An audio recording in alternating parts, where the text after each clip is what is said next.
we're done with the schlepping up here. How's everybody doing? It's mid-morning panel. Woohoo! All right, everybody having a great show. All right, we're gonna try and put. I'm okay. If you have a little rum in there, I'll take it. But we you have to have energy. Anyway, we're going to really dig into a great conversation today that's going to start to put some of the pieces together that you were hearing yesterday and will be hearing today.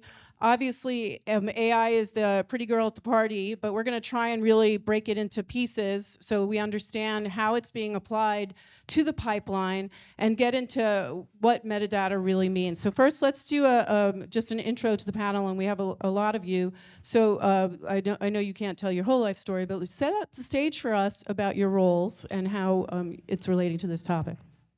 Hi, is this working? Okay. Hi. Oh yeah, everybody hold it at the top because the antenna's on the bottom. Hello, I'm Helena Packer, and I'm vice president at DGene, a technology company that's doing R&D and production work in AI for films and commercials. My background is as a visual effects supervisor, and before that, an artist. It's nice to meet you all. Thank you. Hi, everyone. Jon Weisner. I'm at Microsoft. I sit on our global black belt team. I own our high-performance compute and AI business for media and entertainment. I have coming up on 20 years at Microsoft, mostly media-centric services. You look very young, by the way. Thank you. He has a portrait in his attic and tells a different story. Yeah, it's true. Andy's my sidekick. You'll meet him in a second. Why am I sitting between these two? There's a reason. It's in my contract. And so the reason why my tenure is relevant here is because I've spent my time at Microsoft working on media-centric workflows. So metadata has been a pain for me for multiple decades now. So nice to meet you. I'm Rhea Fischer. My pronouns are she, her. I am a technology manager at Netflix Animation. I have a long and painful history in virtual production real-time on set, including motion capture and such. And as such, a long history dealing with metadata and recently dealing with the pretty girl at the party, AI. So on to you. I like the way you said pretty girl and then just gestured to me. My name's Andy Beach. I'm a Chief Technology Officer for Media and Entertainment at Microsoft. I oversee our overall technical strategy, work closely with Jon Weisner on the high-capacity compute side of the business, and really came out of the media industry, have a degree in film, have a lot of emotional scars around metadata and how it gets broken, and then how we try and fix it again, and how we try to stop throwing it away and actually move it along with the video and the audio along the way. Hi, everyone. I'm JP Castel. I'm a CSO, strategy side at Evercast. And I basically lead our strategic roadmap. We're looking at AI a lot. Evercast is a video chat collaboration platform that's in the booth in front. And my background is I used to be a post producer, independent filmmaker. So I've done it all from all different parts of the VFX and post workflow. So. Fantastic, and definitely check out their demo because you'll kind of be blown away when you see what it really does. And I hear all of you sort of introducing this subject with mentioning pain, and that it sounds like we all need a lot of therapy. But I'd like to break apart the pieces a little bit because people say metadata, and data means so many different things to so many different folks. So let's just take a stab at defining it. So let's start with you, Rhea. Tell us what metadata means. Metadata to me is everything you want to know before you open a file, before you pay the cost of actually internalizing all the detail of the structure of this thing, before you spend the cost of having the application that is required to run it. Stop that. Yeah. So that's basically. Okay, and Andy, did you want to? Yeah, no, absolutely. I think metadata is such a loaded term because we're all using it in different ways, right? There's metadata about the film and who was in it, and sort of treating the content as an object. There's a lot of metadata around it. Then there's a ton of temporal metadata inside of it around all of the pieces. But then there's other data assets that live around it, and sometimes those get called metadata, even though we may not think of them as metadata on the production side for where it goes. So it's a super loaded term, and everybody means the best of it, but we're all using it in different ways and to talk about different things sometimes. Yeah, and that's one of the challenges, I think, even here today with everybody having different definitions. Did you guys want to add anything else to that? I'll add, I mean, I think most people know what metadata is, but I think my hope is that it means standardization. We can only hope that, so we can work together to do that. So. Yeah, I think that was a really good point, that metadata is also about the relationship of different units of information that's around. And I think a good point in terms of the versatility of the idea is that it also exists in a lot of domains. It exists in financial domains, technical domains, optical, VFX, all kinds of things. So it's not really a term that's limited to what do I capture. It's also like, in particular, it's who are the groups of people using it. Sorry.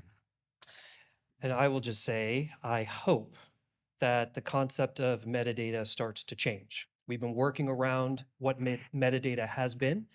In the past, I had spent, mid-90s, I was working for Spielberg's Shoah Foundation. And we were creating the digital library system of tens of thousands of both physical and digital assets. Metadata was a manual representation of what we knew on the surface of what was the contents of a media asset. As we move into AI, I think the context of what metadata is going to start to change so that we don't have to look on just the surface anymore. There's going to be a lot of automation, and we can probably get into it in the conversation here, where we no longer have to look just on the surface. There's going to be a lot of dimensional data that we're going to be able to extract from the content moving forward, a lot more comprehensively. Yeah, and I think that relevant to that exact point is that this is really one of the places that AI comes in, which is that domain-specific AI that understands, as you mentioned, the context of something can do extraction that is, highly templated, well understood. That's a huge factor of I think where we're going to get into Great, metadata. and we're going to talk about pieces of the pipeline, and we're going to talk about what types of AI we're using in those pieces. But I want to do one more definition. And just, could you guys separate out for me VFX and virtual production? Because virtual production is obviously what everyone's talking about, but there's also a lot of blending of those two terms. So just let's just talk about it. Who would like to take a stab? Feels like it's I think you're the perfect one for it. Sure. It's a Venn diagram, right? So there's, on the extreme side of virtual production, it's going to be application of, I think it's a definition that someone said on another stage, that's sort of bringing in the world of game engines and bringing the world of the something that you can fabricate and make as models or elements and bringing that to actual production, blending them together. Visual effects can help create elements that are in there, but visual effects on the other side of the landscape is taking footage that's been shot and adding to it, right? Okay, Completing. So VFX could be part of virtual production. Yeah, you could make It's assets. its own thing. I think it's a yes and, right? I think VFX sort of already existed, and now we're taking in this notion of, I think VFX traditionally was sort of a post-process only, whereas virtual production is pulling VFX into the production more directly, because we're now using systems that match backgrounds to actor movements, so that we feel like we're in a different environment than we're actually shooting in. That's that game engine technology that we're talking about, and that's that blending of the two. But it doesn't have to just be that. It's more. Well, I think they just go together. One particular virtual production needs visual effects to support it, like in the Unreal Engine, you need to give it elements. So I think it's just becoming a blending. And I don't know if this should be a real differentiation. And just to give a quick example of the previous session, feedback here, from the previous session from the Disney Plus folks and Magnopus, on the virtual production set of Remembering that they were just showing, there was a kind of a half joke of were there visual effects used on the stage? And the answer initially was no, but then it was corrected because there were visual effects elements that were on the virtual production wall that were then being shot on the virtual production stage. So just as an example of the Venn diagram, whether it's animation or visual effects, like those things can surface on a virtual production stage or other Great. shooting environment. And the only reason I want to define this stuff is because, again, we're using language, and all these words mean so much to so many different people. So it's hard to get into these conversations without defining. Yeah. Yeah, just to put a little cherry on top of this, the word production and virtual production is an important word because you have pre-production, production, and post. And virtual production was about making things that are not normally present in production present through a proxy, right? And that was in effect the virtualized aspect of it. When you do VFX, it was normally seen as a part of a building of content, right? You'd already built the foundation, you'd shot the footage. Now you're going to put, the wood frame up and everything else. So there was not really a sense of virtualness. It was really just a sense of, linear building. In virtual production, kind of the idea is that you have continuous proxies throughout the entire process. And the fun thing there is to think, well, you can virtualize all the way to the front of the pipeline. If I have a screenplay, I can actually, in a preliminary sense, break that up into sequences and shots without even having any images. And I can still make entire metadata lists of who's in that sequence. What are all the props in that sequence? And that is a form of virtualization or proxies, or proxies for things that gives you a sense of continuity through the pipeline that wouldn't exist if you didn't kind of think of that, virtualism kind of leaking out, to the other sides. Point. Yeah. Oh no, I was just high-fiving Rhea on that one because it absolutely Love high-fiving the pretty girl. agree that, thank you again for that. I'll owe you $5 if you say it one more time. But yeah, no, I mean, it's great to think of that line production work as like early seeds of the metadata work. Like, I doubt that the line producers think of the call sheets and contact lists as metadata, but ultimately that's what it is because it's shortened information that describes the scene in the moment without getting into all of the details. Yeah, I mean, that lets you think of it as an evolution from the very first moment all the way to the end. Great. And you're setting me up now for, let's really talk about the pipeline, okay? Because I actually wanted to throw up on the screen for you guys a pipeline so we could talk about it. But oh my God, if you Google or chat GPT or do anything with pipeline. Bing chat. Sorry, Bing, which is a enterprise solution for. Don't be that So guy. whatever you want to use, it's fine. But if you Don't want be the that best guy. experience, Come on.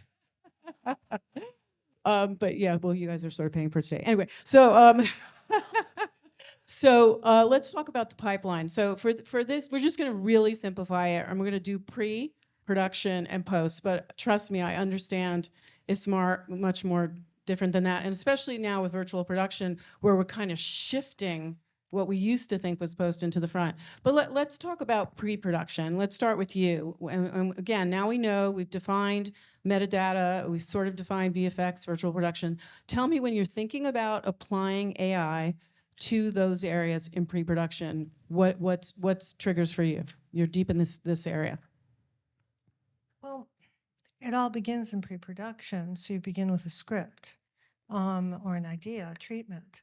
So all of that needs to be, it gets lost in the pipeline, or it can. So you want to keep track of each element, and metadata is very important to that. And again, AI, or maybe for the first time, AI doesn't stand on its own yet. So it needs the support of all of us, all the visual effects pipeline as it changes the pipeline. And is there some intern going there and going, okay, we've greenlit this script, it's pre-production time, I'm just going to enter in, brown hair and outside location, or what's where in pre-production, who's getting that stuff in? It's a changing process, but you go through a formal breakdown, script breakdown, basically. And it could be part of the way you finance your project, specifically because you're going to basically go through every scene and you're going to do a breakdown. You're going to say, hey, this car, the Batmobile, exists in 17 scenes. And then you'll start to schedule out based on those assets or talent or other variables. But I think the big thing to consider here is that this is where my mind has changed from being production and now working in a technology company, is that you really want to be careful that these aren't created in closed systems, right? If like perfect example of this, we all used to use Microsoft Word, but still use it, right? And when that was a closed system, you're just saving it on your desktop, and there's no way that AI or anything could access that, right? But these things are now moving to a connected system that you want your footage in the future potentially understand the script's location and its context or a breakdown. But I think the industry is full of technology that's very segregated, right? And creating a standardization between them is the big task, if that makes sense. But yeah, you break down the script essentially.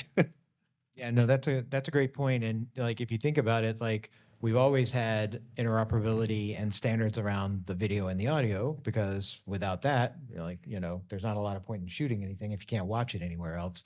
But we haven't had that same interoperability around the data. So if you did a ton of script breakdown, you weren't really using that in like you were using it in production, but the post team didn't necessarily have access to it. They were going and creating a whole new set of metadata to drive search around all of the information to get through the post process. And then the team that manages the catalog is probably creating a whole different set of metadata that is almost identical to that stuff. But it's like we keep dropping metadata at every Totally. stage, and we just pass along the video and the audio essence and think that it's okay. And we've stopped thinking that way. And now we're shifting to, well, yeah, we need data interoperability too. And the data has to follow the content along the way. Yeah, and I mean, I think that's a part of the context-specific validity of metadata. One of the things working in pipelines at Sony ImageWorks and, all these other places is that you see that metadata that you extract in one step of the pipeline, say shooting from the camera takes, is really valuable to the next level of people in the pipeline. But the people after that, it's number one, it's usually gone, or it's not really relevant anymore. And I think that that transportability of this kind of second layer of reality about what's going on in the shoot would be really valuable. So there are a few things that have continued to evolve that I believe are really going to start to change process. First is, for many years, we've been working on kind of this notion of big data. Data's never, and I think we've heard in lots of sessions here, data's never really been applied to this business or been applied really well to this business. In the world of big data, regardless of industry segment, you can't have a ton of data and get value from it if you don't have easy ways to get insight from it. So a lot of the data visualization tools that have evolved, including but not limited to ours, we have things like Power BI, which essentially take very large data platforms and quickly represent it in visual form. And the reason why you want that is so that you can very quickly see that things are either operating normally or that there are anomalies that you need to go tend to or whatever. Like, we are a very visual audience, both as a consumer, but also as employees in what we do. But besides the data platforms and the visualization tools, now there's an opportunity with AI to have AIs, not just one, but a collection of AIs that, like any production crew, where you have one person that is trained and skilled in one area, another person that you hire for a completely different reason, for different skill sets, do something else. You have a collection of AIs that are listening. And for the pre-production side of the house, I really view it as ingest. It's listening. You're feeding it, you're prompting it, you're adding scripts, you're adding timelines, you're adding resources in terms of people and locations and all these other things. So these AIs are going to be listening and stitching together pieces of data that ultimately are going to stitch together people and processes as part of the pre-production process. And so part of it is, where are we today? What are the tools that we're using today? But what are the tools that are here that we can use differently so that we can start to be change agents and not have a conversation of how painful it's been in the past? Let's deal with new pain. Yeah, one really key thing about that is that we are visual, but we like to, when I communicate to you, I don't usually, I say words and then maybe you draw. That's a very common sort of process in filmmaking, right? I am the director and I say something and you draw it on a storyboard, or you respond to a note. all of our user interfaces that we use to access things like visualization tools and everything look like airplane cockpits. And this is like the most terrifying thing if you're not a pilot, right? Or an operator or something. So I think one of the great things that could exist in the space of metadata and AI, or I'll use the word Bing, is if I could tell Bing, please give me a visualization of something, and I could actually talk to Bing about what I want to see, as opposed to be confronted with an airplane cockpit and I have to go through my Right. pre-flight, make sure there's gas in the tank, learn that I have to have the flaps down and And that's one, oh, sorry.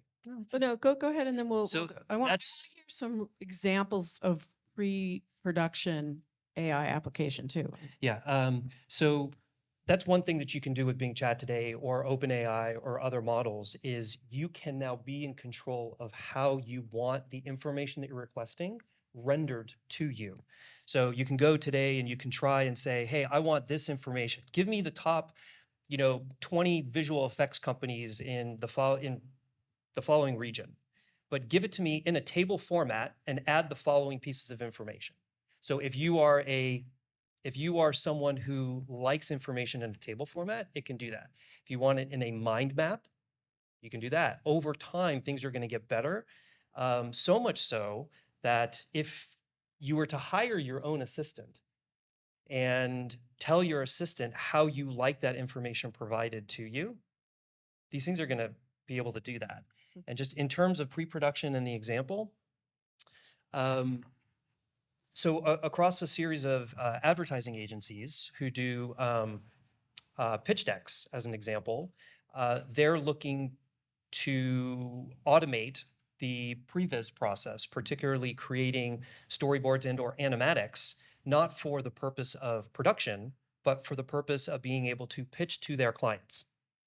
So instead of it taking weeks and or months to create an animatic or 3 to pitch to the client to try to win that project, you have an ability to go leverage not just text to image, but text to video, and essentially, ultimately, from a solution perspective, a text to animatic that allows you to accelerate going from concept to previs in the form of visual storytelling.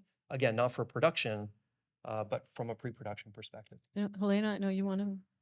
Yeah, because all of this is at the service of the storyteller. It doesn't, any of this does not exist unless you're making a product, a movie.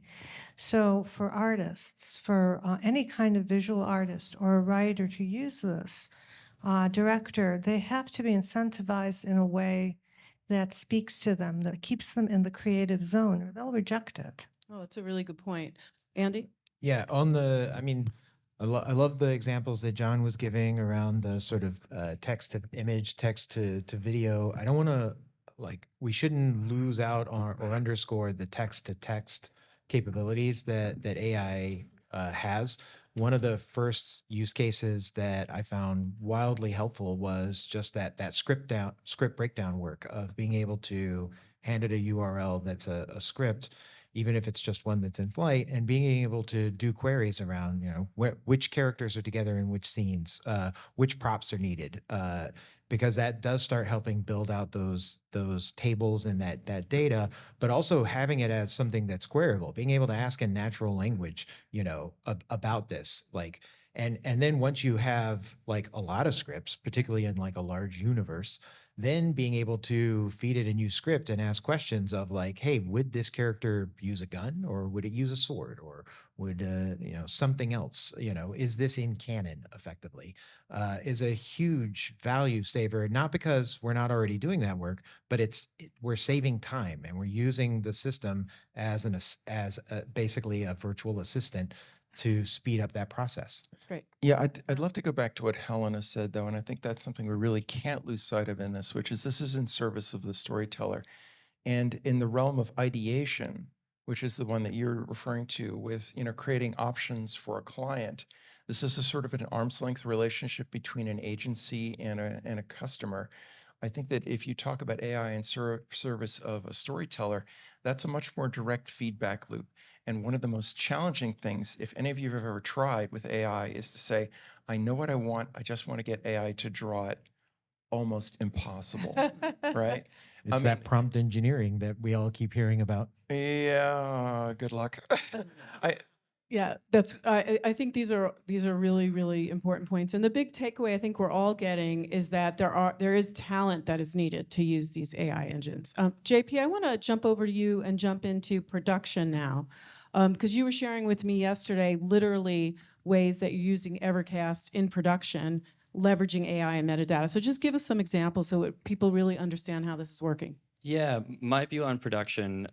So as you've gotten your financing and now you're actually going to be shooting and gone through all of pre, is really surrounding around your dailies medium or whatever medium you're shooting in, right? I'll use a traditional film as an example, right?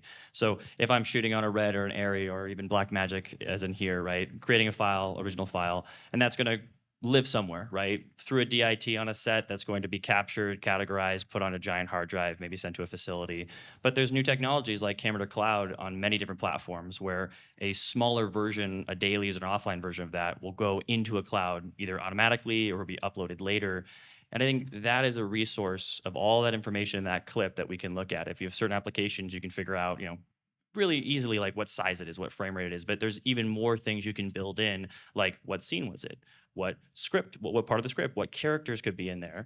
And so that is such a great asset for AI to look at, right? Or even take pieces from different infrastructures and build creatively like a standard that makes sense, right? Because there's something we were talking about even from it's funny how many projects I've worked on where the scene numbers we got were from the audio guy. You know what I mean? Like the wave files, because he was just on it because he's reading the script or he or she, right? So I think that kind of standardization, if the AI could look at that and add that to all of your dailies, Yeah, and sorry. Oh, the sound guy's the least visually distracted on set, right? I mean, that's like one of the reasons.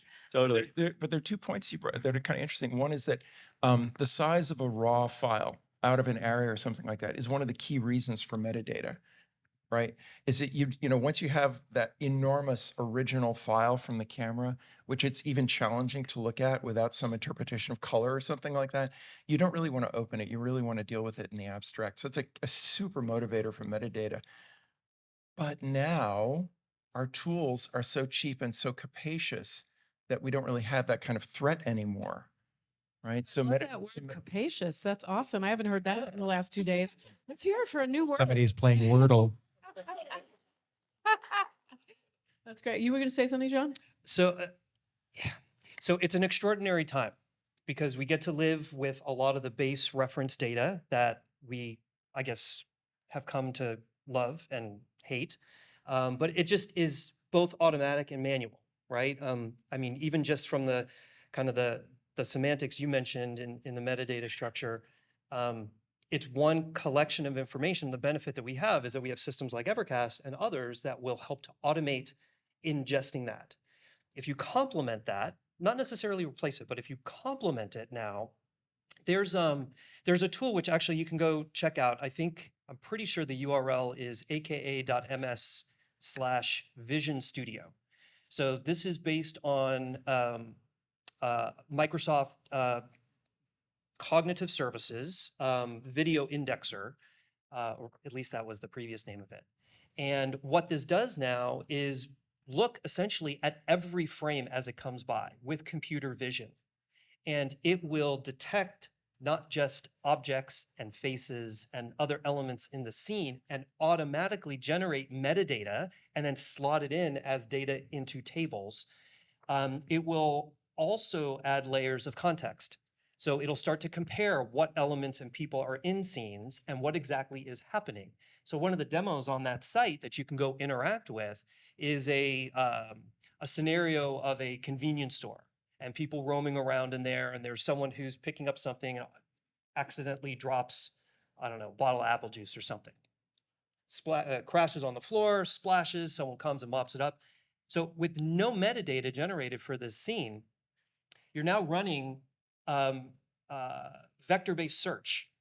And without going on into the technical details, that vector-based search is now something that really is going to exponentially expand what we've dealt with around metadata in the past and is really going to help us get towards a place where those frames, those pictures, those pixels that all collectively get put together for a computer vision solution to look at is going to help us get deeper into the content that's in there, both from a previs perspective and a production perspective.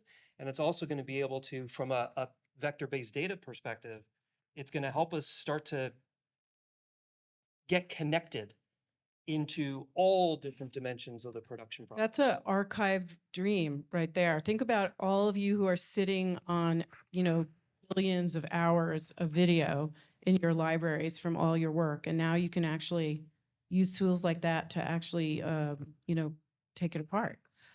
Yes, go ahead, Ray, and then I want to talk to you. Some of our film auteurs are so specific that I think that we're going to need AIs trained on Kubrick or Hitchcock or something like that specifically, right? That's the next very true. question. Right, that's a filter. Tell me some examples of how it's being used in production with you guys. Metadata? Yeah. Um, And AI, our friend AI. Well, it's used throughout, but it's still a confusing process because there's big gaps and then people start naming things different things all the way through the process. So AI would be very, very good in tracking all this information. Primarily, we're using AI to create images right now, but being able to keep track of what you have in a film is a huge process, and it's lost once the film wraps. It's all gone. So AI would be very, very good for that. Andy, I just want to ask you, in the C-suite, do you think we're going to eventually get a chief metadata officer? Is this what a company needs? Well, I mean, so there's already often sort of CIOs or even CDOs at times around this, and I think they've looked at more of the higher level abstract data. But I think this metadata and this notion of getting more sort of into the frame and into the time and into the objects that are in there become part of that job long term, and it lives somewhere between the IT world and the production world. It sort of has a foot in both camps, and I love the way you were saying that you're using it for keeping track, you're using it for creating lookbooks and images and other ideas. It reinforces that point that the AI side of this is not one big AI that goes and solves and walks and talks and does everything. It's thousands of little AIs that are solving the one minor problem over here and then collectively sort of lifts the boat on everything. And JP, I just want to ask you one more question again, because yesterday you gave me these great examples of how your people are remotely working and they're streaming to each other, and that data, that metadata is just saving all these crazy shoots that are global. And can you just give an example of one of those situations? Yeah, so at Evercast, we stream any type of content in high quality. And so the next thing is that people are they're having spotting sessions in a very basic sense, right? And they're giving notes that you would normally scribble down on a piece of paper and try and remember what time code was at, right? But those notes we want to translate into that media, whether it's from an NLE, whether it's from Unreal, whether it's on an actual file DAM basis, right? And that's kind of the step one, but the next step as you go down is like, maybe there's a little bit of an audit history as to when you watched that, because I know who was in the room that watched that, right? And when you extend that into read content and things like this, like that's really important, right? And it might be important to know, when was this used as a stock footage for something? And I think I'm gonna jump back to the question you asked the gentleman here is I think it's really not maybe a CMO of the future, it's the CFO, because I'll give you a practical example, right? Like a lot of studios are building assets from their second units across productions where they can go in and they can say, hey, I need a shot of this one area, of this one scene, of this actor, and I wanna see if I have it practically, or I just need a big shot of nighttime, the UK, right? Because it's gonna be in our movie. And a lot of films have that, and they don't know that they don't even know that they have that stock available. So AI can crawl through these things, identify cities, location, actors, things like this, and then you can just pull up that and you've already paid for it, right? Similarly, in a virtual production environment, if I invested a lot of money to make a rock that's very specific to a type of world like Tatooine, I can go find that and then place that in my visual effects and my next virtual volume. Like I own that, right? And that's metadata will help create that entire trackable system. And so just jumping off of that, there's a large studio that's here. That rhymes with? that's here. And they called one day and said, hey, Jon, we've got a lot of historical data from our productions, right? We've created all these assets. We know exactly what the resources, both human and technical, are that were required at the time to deliver on these elements within these scenes. We don't do anything with this data. We have it, but we don't do anything with it. And we believe that moving forward, we need to be more competitive in our bidding process, going after net new projects. How do we connect this in? And so the insight that I think a number of studios are looking at today, and perhaps more studios in the future, hopefully, will look at, is how do we take the insight and knowledge based on historical data, and instead of manually peering through it and trying to make sense of it, how do we essentially take the scope of the next project and pump it into an AI or a collection of AIs that says, based on our historical delivery of these elements that are required for this new project, here's how many artists it took, here's how much render time it took, here's ultimately the total cost, cost of goods to deliver were on those projects, and help the CFO office, help the VFX soups and everyone else ultimately arrive at a more refined and hopefully a higher probability quality number that could then be put into the bid going back. And so right now that's very disconnected. And so just, to your point, being able to complement it and dig back into that historical data is a dream. And Helena, you wanted to add? A couple of things, riffing off what you said. If these elements were, a rock, were available in some format very, very quickly. Okay, so you get a list through metadata of all the available rocks. You need to see them in the scene. So if you could, do a preview within Unreal or a similar system, that would be very valuable. The other place I really think metadata will start being very important is tracking color. And color is a huge problem in producing versions for distribution. And if there's a way through metadata to keep the original intent of the cinematographer and take it all the way through distribution. I love how you guys keep pulling it back to the creative side of this. And let's pop back. Oh, you're so welcome. Creative side. Oh, you were going to clap again. Yeah, I wanted to hit you again because I know you want to come. I think we're talking about rocks, but I think like one example of metadata would be to say, okay, well, we have all this raw footage, but we have to replace an actor. Find me all the sequences or all the takes that this person that we have to, and then from there we can determine, well, are we going to do this in some sort of a digital replacement, or are we going to do this like, with a reshoot? What makes sense, and model that out. So these are the kind of things that happen a lot in certain companies which shall remain nameless, real world cases, yeah. It would be very, very important to use that kind of AI in training for things like deepfakes or environments. Yeah, great. So all these things are going to inform other opportunities. All right, let's go to post, because we often fix it in post. It's not even noon yet. All right. Andy, did you want to jump into post? Give us some post examples. Well, I feel like that is an area where the metadata, because you're dealing with so much content, and that the metadata that they generate a lot, they take some off cameras and other areas, and they've used it strategically to make the editor's job easier for a while. And I feel like we're seeing AI automate a lot more of those processes, getting transcripts that are more ready, even giving them the ability to do an edit by text versus visually for initial rough cuts is huge.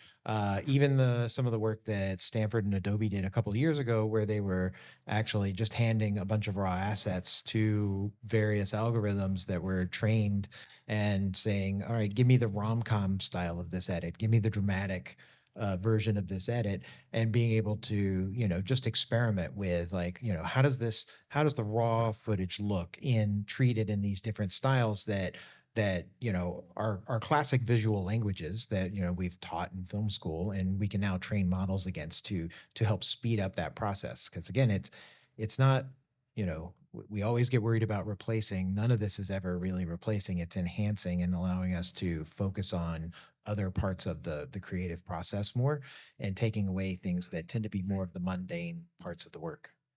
That's great. I wanted to also ask you guys, and I know you all want to talk a little bit about posts, but do we have to be concerned about who is doing the meta tagging? So it's not just one gender, and one ethnicity, because that obviously is a big AI challenge right now. So is that something that's coming up too, that we make sure we meta tag for the world instead of just, the popular majority?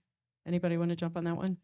I guess just the generic comment is, I think a lot of people, because natural language as an interface is here, the surface area of people touching AI is just exponential over the last several months. A lot of these, you've heard over the sessions, a lot of the AI has not just been recently developed, right? These things have been hanging out there independently. But the access to it through natural language is what's allowing a lot of us to connect with what has been a very complex process to connect with and try in the past.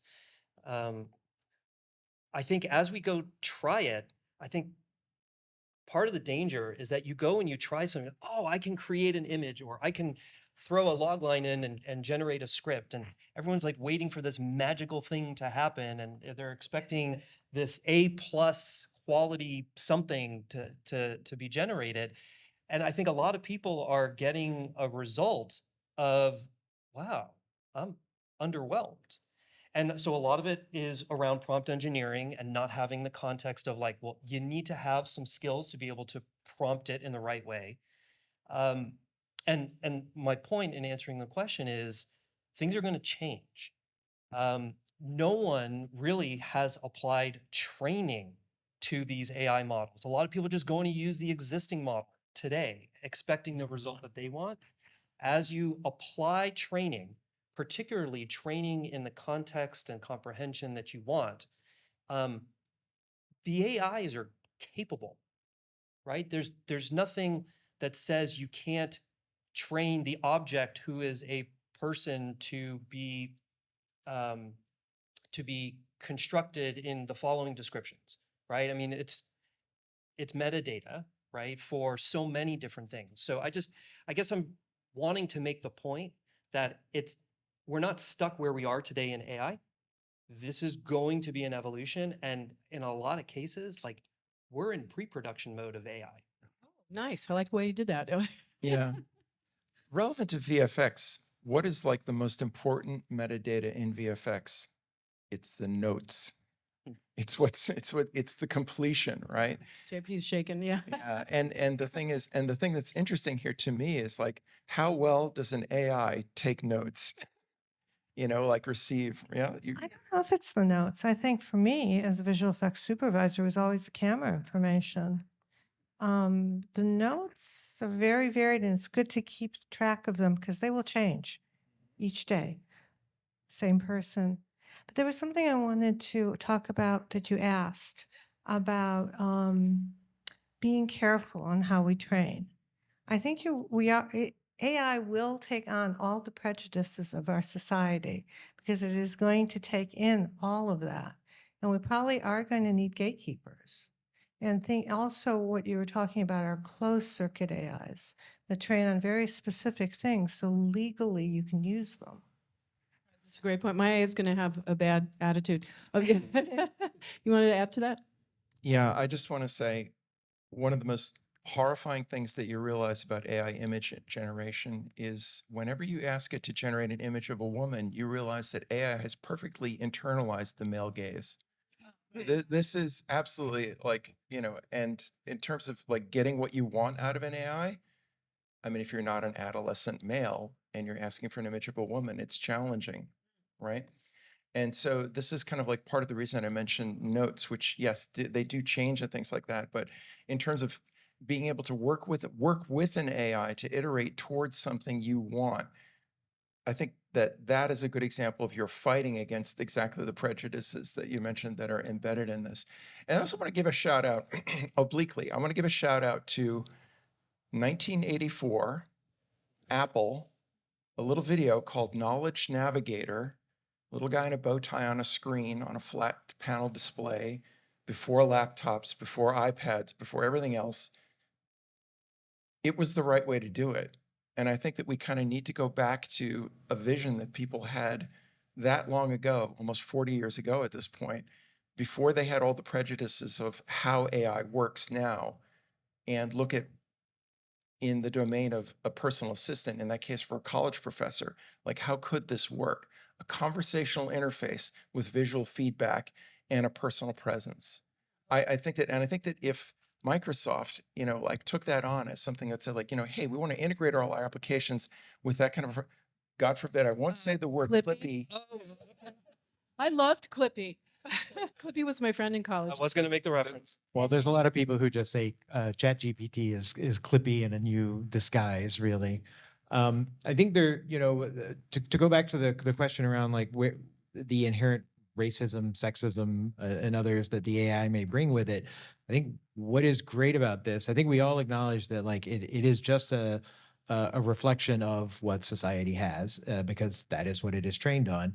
And I will argue that it has been true of lots of things. There was a great article years ago that came out about how color photography, when it was first developed, all of the models that it was tested against were white and blonde, and therefore it had a horrible early start with people of color and anybody that didn't fit into that like Germanic style.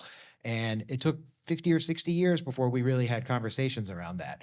Now, within hours of our AI being racist or misogynistic, we're having the conversation. So I think it's going to be there. And I think the way we solve it is that we are open and we are mindful about how we approach it, and we look to acknowledge it and then solve it together. That's great. I want to ask one more question before we go to the audience, but I'm just wondering if you guys, because the creatives were excited about being part of this process, are you finding, or any of you finding that when you talk to creatives, they're asking about the metadata and how AI is going to help? Are they inquiring about this? Is this something that's part of their lexicon, or are we still too early in this process? I think it's a lot of fear right now, especially with what's currently going on in the industry. But I kind of wanted to step back and kind of do a bigger overview, because I've kind of a lot to say a little on this. But I think there's a lot of lack of education around AI, and that's where the fear is, right? And the important thing is that AI is a nice, sexy term for machine learning, which has been around for a long time. And it was in the context of sub-Saharan Africa is very hot. Let's feed it all of the like hot data for the last 10 years, and let's figure out what's going to happen in the next 10 years, right? Those types of models, and they're all dependent on a data set, right? So the important part is like, where is that data set coming from, right? Because that's what's going to train it to be racist, or what's going to train it to do whatever it's intended to do, right? And the fear of that is the control of that basis, right? Because the model is just the engine of how I learn it, but if I'm going to train it on a subset, I want control over that. And I think the fear comes from the fact that, I'm a producer. If I buy your movie, right, I own it, right? And I can use it for purposes, just the same way that I can use it to make my own trailer and things like this. I could train an AI using that model. But what's happening now, because it's the Wild West, is AIs are training on everything, right? And we have no idea what context of the movie that I own versus the movie that someone else owned, what percentage of context that has. But that should be possible, right? We should be able to learn, oh, hey, this script that I AI'd used 55% of The Godfather, right? And maybe that 55% constitutes a royalty, as an example, right? Or other types of ideas, or maybe I think that's the fabric, and that control of like that specific system is training on is what needs to be figured out, and it will be figured out legally through battles that we're going to see in the next year or so, and there'll be some context there. But I think that understanding of it being a tool in that way, and that there's protection once that happens, will then make creatives be really excited to use it, because right now they feel that I've heard a lot of fear that I could make something and then someone else can make a derivative, and I have no control over that. Right, that's a great point too. All right, let's go to the audience, because you got some smarties here on stage. So do we have any questions about metadata here and a part of this VFX and post pipeline that we're trying to break down into I pieces? see one hand in the back over Yeah, there. please, can you stand up? Because I'm not running to you with the mic. Yeah. Or you can come closer to me if you like. I think I would argue that we've had a non-synthetic intelligence on set in the script. And ultimately, the script supervisor is the sort of person who keeps all of what we would consider to be metadata, and also is tied to a human readable piece of metadata we've had since the beginning, which is the slate. And ultimately, I'm wondering, you know, I've seen a lot of things like Scripty and some other things. Do you know of anything where they're trying to kind of train? If you guys have ever seen how a script supervisor marks up a script on set. Right. It's very arcane, very weird, but actually has been around for many, many Color years. coordinated And link- squiggly right. lines for coverage and all Exactly. that kind of stuff. Is there anything that people are working on in that domain? Yeah. Yeah. Well, so actually Microsoft has technology that isn't even specific to the media world called Form Recognizer. And it's just an early version of being able to scan existing pages of documents, whether it's a contract, a script, or something else, and take and understand like what are the different objects and actions within it, translating the handwritten notes and the other marks that might exist, and looking for the correlation between those over time. So we've used that Form Recognizer technology to do similar analysis of both slates, of script breakdowns, of script notes from supervisors at various projects. It's nothing that we like. Again, because Microsoft is, you know, the technologies we have tend to be relatively horizontal. Like the same form recognizer gets used by financial services to look at contracts. So they tend to make it generic, and then how a studio or production company chooses to integrate it as a service becomes their version of how they're using it to do that kind of work. Yeah, and I just want to emphasize something. So we are, from a Microsoft perspective, we're a platform company, right? We want to build and deliver capabilities. And from a cloud perspective, we want to be able to have that be accessible all over the world. The reason why we're here is because we, Andy, myself, Simon, others at Microsoft, working with AMD, all the ISVs around town, we want to work with the industry directly through education and understand what solutions are needed so that we can then reverse engineer back, right? We've got lots of components that we can assemble. And it's the orchestration, it's the gluing together and then the orchestration of those things. Now knowing that one of those components can be AI or multiple components can be AI. But for us, we're really all about just generating and delivering these solutions that are valuable. So from a script supervision perspective or any other facet of the creative process, the more that we can understand where the challenges are, the more we can offer up what is kind of a bill of materials. Like, hey, take service A, B, and C, put it together, and this is likely to be a really great tool for you to explore. And let's work together and figure out how valuable it is as a script supervision tool. That's great. That's really the approach that we're trying to take. John, do you want to give everyone your mobile phone number so they can contact you? It's Andy's. Okay. Very kind of you. Ray, did you My want Instagram. to talk about where is Netflix using any of these types of tools right now when a project comes in? Is there a standard way you guys handle a project I through? can neither confirm nor deny any use of AI in it. No, I mean, like any company out there, we're exploring all this stuff and trying to understand where it fits in well. But going back just really quickly, I think that the most important thing we're looking at is how AI and an artist or creative interacts, right? Like, what is it, you know, how does an artist trying to accomplish something integrate AI into what they're doing? And there's some really great workflows right now on YouTube and things like that. You see all, you know, artists where they're saying, okay, well, I'm going to generate an image and then holding the seed for the, you know, for the alternate, you know, generation constant. And then I'm generating multiple, you know, like views from a head, from the front side, and then I'm bringing that into Blender and I'm snapping grids to it and I'm making, you know, that, I mean, that's a workable process using AI, right? As opposed to, you know, something very, very general. I also just want to mention the other thing about training AI that's so challenging is that especially some of the best models out there are trained on like 10 petabytes of data. How do you curate 10 petabytes of, you know, data from the internet to reduce, racism. This is such an endemic problem with this mass technology at scale.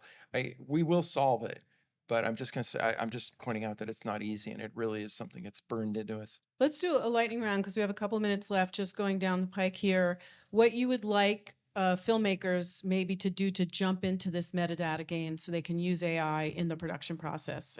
Any advice, JP? Ideas? Oh yeah, okay. I'm gonna go to the first question. Like that idea, like that's a business, right? Like that's a full business. And if you wait for the big guys to do it, they won't, right? And if they do, they're gonna make it into a proprietary sense. And maybe this is me being an indie producer or being part of a startup. Like Azure has the services, they have the hosting, because it's incredibly difficult to crunch these numbers out. So like, and I've gotten script supervisors. They use iPads and they give you a nice little PDF printout, but it just lives in that space. And maybe an assistant editor will look at it.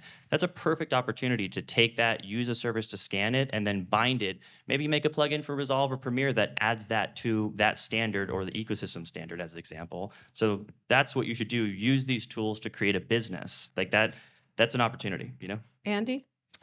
Well, great one. And as I quickly try and say it, I'll give a plug. If someone wants to see things like that startups are already doing, go check out the producer.io, who is a Microsoft startup that seed fund, who is doing work to use AI and technology to effectively help line producers manage production life cycles.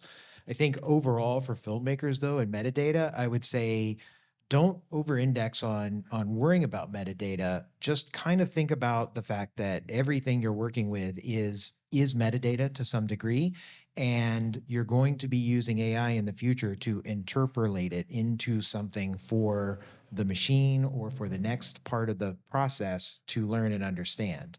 And if you think of it that way, again, the AI is your assistant that is helping you here to do that work so that you don't have to overthink how you structure that metadata.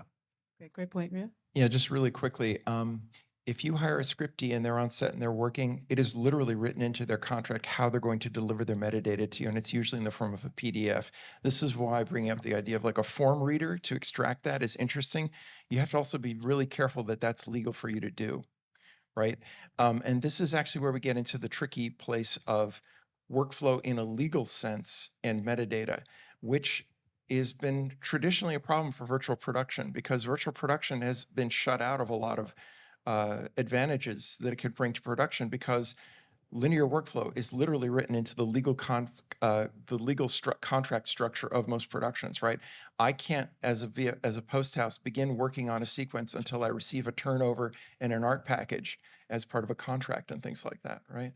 And then I have to return my footage, on a particular schedule and in a particular format and everything. This is all written into the contract. So that's something to consider when you say, yes, metadata is cool, but also your legal contracts and your workflow and how that's structured may really kind of put you in an interesting position with respect to how you can and can't use that.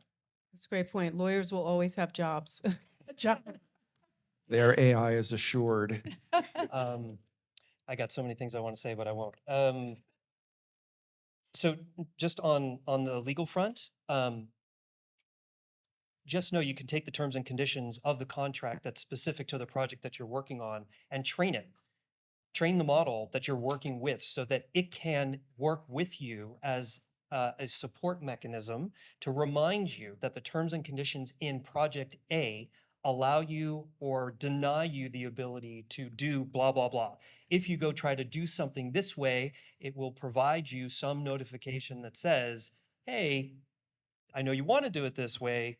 You can't do it this way because of the contract, but here are some other methods that that are within the terms and conditions that you can use. Would you like to use one of these, right? So that's just one example. It's legal loophole AI. It's not it's another business. So the other point I just wanted to make is it's a gold rush right now, right? So these small ideas, these ideas that you think are really small, the little piece of workflow or process that you have in your mind is gold because it's the things that big companies like a Microsoft don't have. It's not our core competency. We happen to know the business, but we serve as a bridge between billions of dollars of compute that's sitting all across the world that's ready to do something, but it's waiting to understand what it is that you need it to do. It's capacious. Oh, I love Way to that. bring it back. Okay. Yeah, so anyway, gold mine, gold rush, find your gold, and gold. and gold. So just in terms of connecting, Go for the gold. LinkedIn, use Andy's LinkedIn first, but then also use mine, and just put at the beginning, met you at Production Summit, or just something. Wonderful. Wrap it up for us, my darling. I think that really the important thing is not to let the tail wag the dog. You have to talk to the creatives, and just presenting them and saying, well, here, take these tools and you figure out how you want to use them. They will not have time for that. They will have no interest in that. You need to talk to them up front, I believe, and create tools that are there for them to grab and use. Thank you. Great point. I just want to thank all of you. I know this was a big topic, but I really appreciate how you each shared, your insights, and I think everyone learned a lot. So let's have a big hand for our panel here. I just want to remind everybody to definitely follow up and get in touch with these speakers. And also, at the end of the day today is a wrap party with the Spasmatics. So hopefully you bring your 80s vibe and you hang out, and you can also bring colleagues to the party tonight. All right, everybody. We'll be back in about 10 minutes with a panel from Weta, the fabulous Weta, who